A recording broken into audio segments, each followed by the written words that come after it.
Welcome. I'm going to be doing a little yoga for you today, and what we're going to be doing, what we've been focusing on in my classes this week are tapas, or building that internal fire. A lot of times that internal fire comes from your core or the Manipura chakra or your gut. And we're going to do a little exercise here that's going to help fire up that core and also focus a little bit on balancing.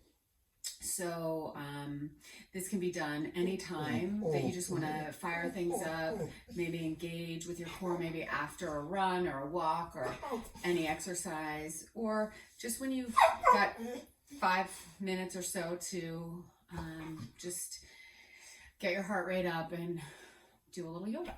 So we're going to start by standing at the back of the mat. You're going to take a big breath in. Inhale those arms up and then exhale them out. You're going to walk your hands out and come into a downward facing dog. This dog is not helping my practice. Good. So you come into that downward facing dog and then you just shift yourself into a plank pose. So you're going to notice that you're on your toes and your shoulders, elbows and wrists are all stacked and in line. And you're going to drop your bottom and engage through your core. So you have a nice long line. That's your plank pose. And then you're going to come back and come into a downward facing dog. And that's it. You're just going to come forward into this plank pose. Exhale, press back into downward facing dog.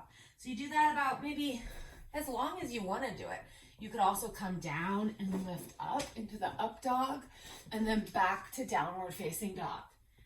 Come into your plank pose, press back to downward facing dog. So this could also be done on your forearms. You just lift your hips and then pull it forward. So maybe we do 5 rounds of that. You might do your up dog too. And then when you feel ready from this plank pose, you're going to walk your hands back to your feet. So if you're on the edge, like near a stair, you can take a step forward. And then we're going to come from this forward fold into a supported warrior 3. So you could have blocks here. You're going to let this right hip drop so it's level. So you could set something onto the back of your low back.